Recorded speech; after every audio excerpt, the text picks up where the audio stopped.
Bir gün Peygamber Huda Aleyhisselam'ın yanına bir tane ovaçı gelipdir.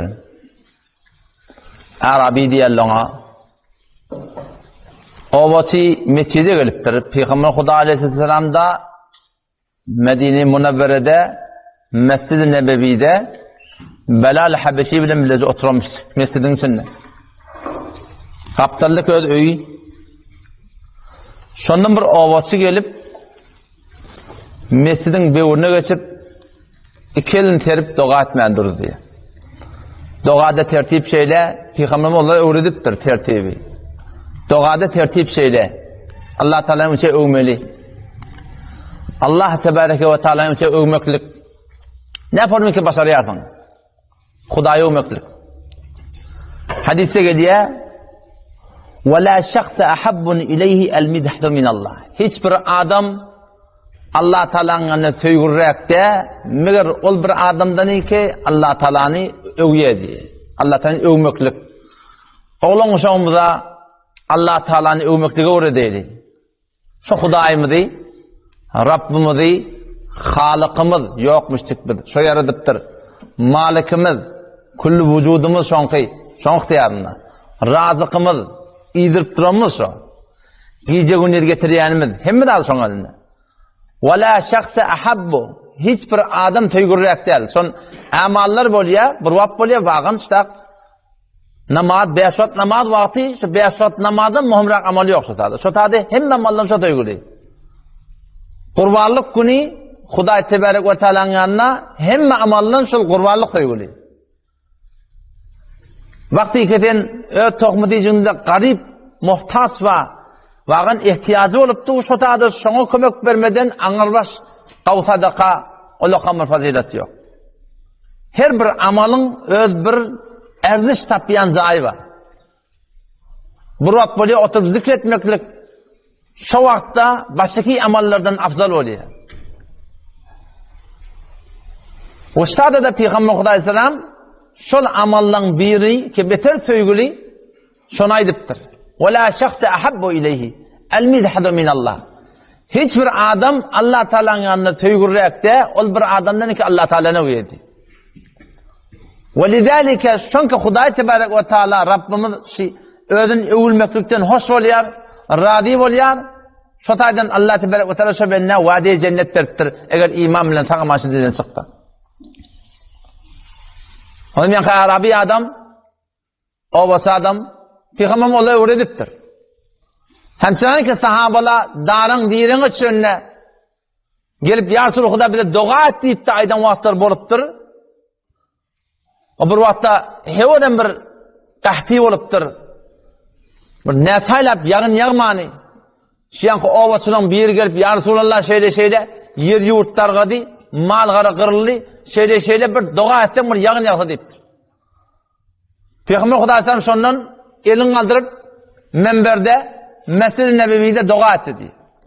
Dua edeni şu, Allah Teala'nın emrine bulutlar gelmeyene durdu, yağın yağmana durdu. Bir gün, 2 gün, 3 gün, 4 gün, 5 gün, 6 gün, 7 gün, inni kızım açalim yağıptır.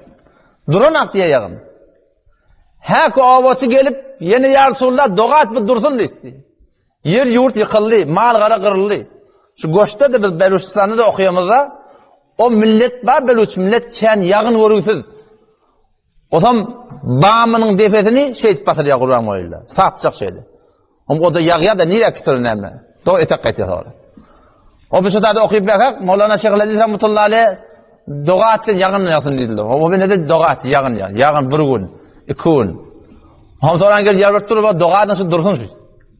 Ağlap dururlar. Tamam öyleri şiforum aşağı. Bağım şiforum. Yağını görmektir o millet. Kendi yağını görmektir. Tam dua ettiler elhamdülillah Huday Teala ayırdı. Yankı Arabi inni kızıma geldi diye. Tekkid güllep yağını yaptır. Ya Resulullah dua et mal gara kırıldı. Yer yurtemel su aldı. Peygamber Huday Teala şonuna elini kaldırıp dua etti diye Allah Teala'nın emrine şu asman şöyle açıla gitti diye. Peygamber Huday Teala şunu da öğretiptir yararlarına ki dua birinin hayır dua almaklıkta bir kavda. Ama Peygamber Aleyhisselam asıl tertibi asıl sahabalar öwrden nady özüň Allah Taalaga mutallyk, özüň Allah Taalaga bir garşy bolup muhabbetin kökedip Hudaý Tebarek we Taalaga tygynmaklygy öwredipdir.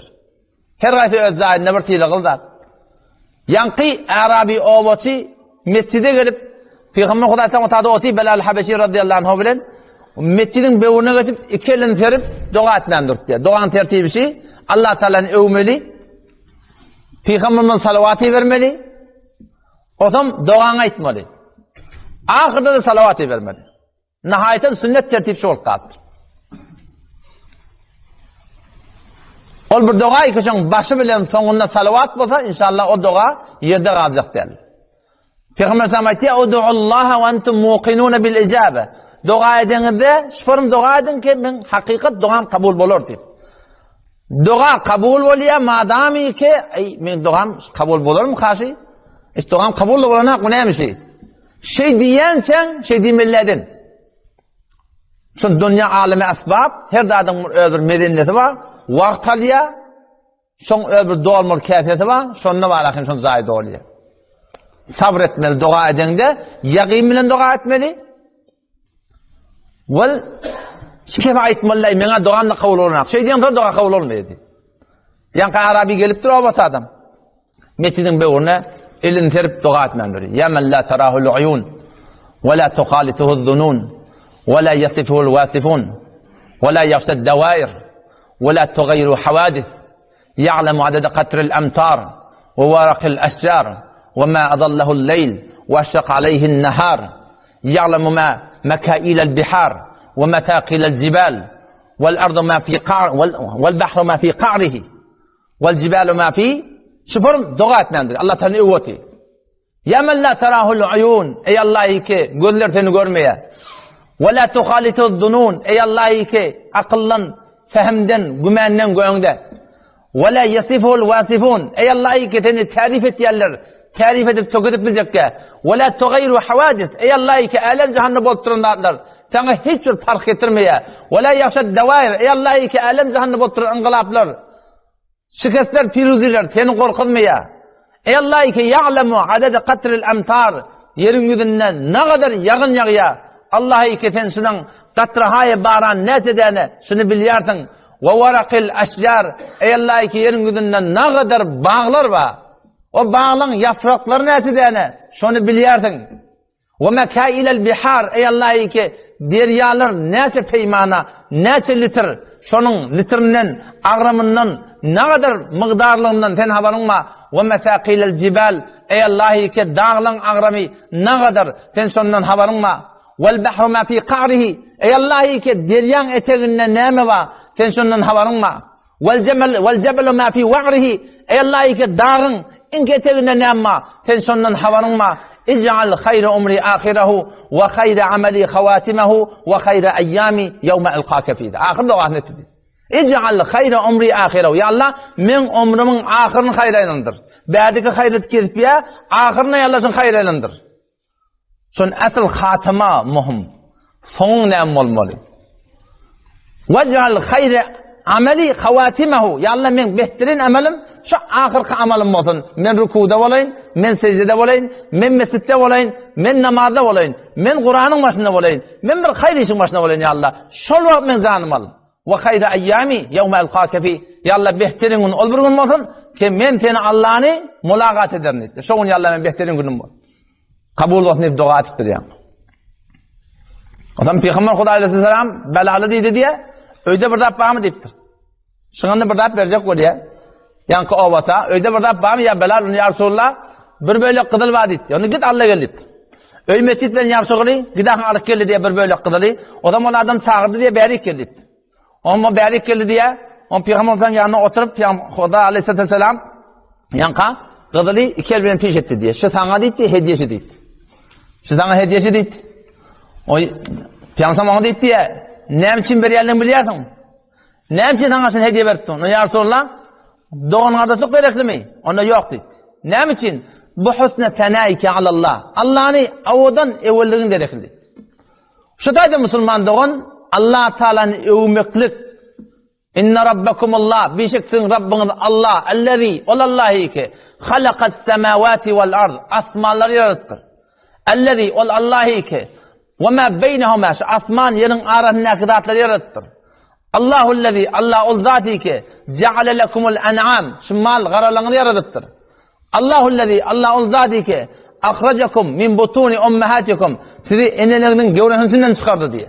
La ta'lemûne şey'e, siz hesap bilmeyerdiniz. Bilmeyerdiniz. Ve ceale lekumus sem'a, Allah ol zati ki, siz için kulak verdi. Vel absar, Allah ol zati ki, siz için göz verdi. Vel afide, Allah ol zati ki, siz için göz verdi, yürek verdi. Allahullezî, Allah ol zati ki, ceale lekum min enfusikum ezvâca, sizin öz vücudunuzdan insan edip, sizin öz vücudunuz sizin için zenana yarattı. Ve ceale min ezvâcikum, sizin zenanaların vücudundan benin, oğlan uşak yarattı. Ve hafede, artık yarattı. Allahullezî, Allah ol zati ki, ceale min buyutikum sekene, sizin şu öyünüzde size aramış veriyor Huday Teala. Şimdi o tandırdık koysa nereye gitmek olarak. Allahullezî, Allah ol zati ki, yursilur riyah, yerleri öttürüyen, fetutiru sehaba, bulutları göğündürüyen, feyebsutuhu fis semai keyfe yeşâ, bulutları atmanına porum porum şekil veriyen, ve yec'aluhu kisebe, bulutları üstüne koyan, feteral vedhe yahrucu min hilali, tenarasından orayan yağın yağdırıyan hemşol Allah Teala. Vallahu Allah ol zati ki, enzele mines semai ma, defeden yağın yağdırıya, fe ahya bihil arda ba'de mevtiha, yer ölenden sonra şu su sebepli, bir renk su, bir bu su, şu su olan Allah Teala ölüp yatan yeri diriltiye. Allah şol zat Müslümandı o. Leyse kemislihi şey, hiçbir zat şon yalak del, ve huves semi'ul basir, şeneva bina, ve ma tekunu fi şe'n, ve ma tetlu minhu min Kur'an, ve la ta'melun min amelin illa kunna aleykum şuhuden, iz tufidun fi. Allah evet almına ihtiyastır. Ne kadar almı güçlü. Ve ma tekunu fi şe'n, sen hiçbir yağdayda değerlertiniz, her gaytimde edip duruşunu. Alem cehenneke insanlara edip dur. Ve ma tekunu fi şe'n, sen hiçbir yağdayda değerlertin. Ve ma tekunu fi şe'n, sen hiçbir yağdayda değerlertin. Ve la tetlu minhu min Kur'an, Kur'an'dan bir hisseyi okuyan nedirsin. Ve la ta'melun min amelin, hiçbir işi etyen nedirsiniz. İlla kunna aleykum şuhuda, meğer bize Allah size şayet diye. İz tufidune fi, siz şu işini çimyarsınız.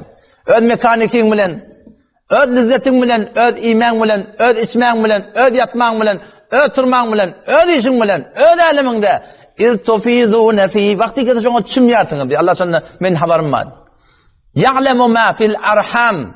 Olallahi ki, gevrelerde ne kadar zatlar var şu an. Ne kadar gevrelerde şu an çağacık becerip durlar. Şolardan haber var. İnnallaha falikul hab. Beşik şol Allah deneler yarayan. Ve neva şanigde yarayan şol. Yuhricul hayye minel meyyit. Kudretinin öde ölüp yatan yumurtkadan, ölüp yatan deneden, ölüp yatan bağlardan, bakçalardan, ölüp yatan yerden, ölüp yatan bir damca sudan neme çıkarıya? Yuhricul hay. Dirin çıkarıya minel meyyiti ölüp yatan zattan. Allah'ın kudreti. Ve muhricul meyyiti minel hay, ölüp yatan adı da dirden çıkarıya yumurtka ölü, tavuk diri, insan diri, nutfeti ölü, kavun karpuz diri, ulolya gülmeğin içindeki deneler ölü, narın, portakalın tamam bağlar diri, içindeki deneler ölü. Şolallah ve muhricul meyyiti minel hay, ölüp yatan adı da dirden çıkarıya. Kim şol? Zalikumullah, şir ettiğini Allah diyelim Müslüman. Şu Allah'a muhabbet. Yef'alu ma yeşâ. Alem cehanna halan işetiyen şu. Yani hiç kimi zulmeden hak yani. Yef'alu ma yeşâ. Yehdi men yeşâ. Halanı hidayet etiyen şu. Ve yudillu men yeşâ. Halanı gumrah etiyen. Şu dayden hidayeti Allah'tan dilemeli. Gumrahiyem Allah'tan moliye. Hasan olvati ki insan gumrahiye karşın gitti. Yehebu limen yeşâ ve inâte. Halanına kıyız veriyor. Ve yehebu limen yeşâ'ud zukur, halanına oğul veriyor. Ev yuzevvicuhum zukranen ve inâte. Ya verden hem oğul veriyor hem kıyız veriyor. Ve yec'alu men yeşâ'u akîme, halanına emetiyor, halanına akîm etiyor, naza etiyor. Onu da zulmetine attır. Allah her kimin ödünden kavrak haber var. Kulillahümme malikul mulk, padişahın padişahı ol.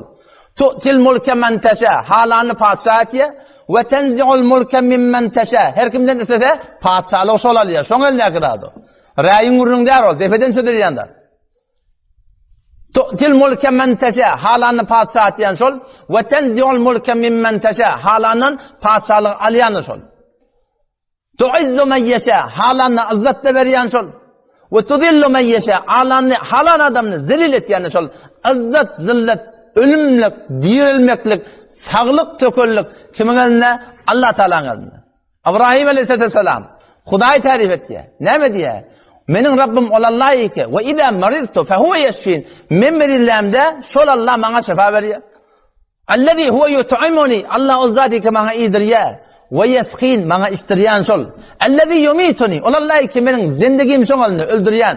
Ve yuhîn diriltýän şol. Şol Allah menin Rabbim, Halık-ı Malikim şol diýär. Şu Allah'ny musulman dogallam övmeklik biziň aramyzda gynantakda ýat bolur. Allah'ni oğlunun soňany övmeklik Allah'ny ma'rifet edýdi. Allah şol zaty ki alem jahan saklapdy. Yulijul leyle fin nahar. Gijany günnüde salýan şol. Ve yulijun nahara fil leyl. Günnüde gije salýan şol. Yulijul leyle fin nahar. Gijany günnüde salýar, günnüz ulalýar. Ve yulijun nahara fil leyl. Günnüde gije salýar, gije ulalýar. Kim etýär? Zalikumullah. Şo etýän musulman dogan Allah diýär.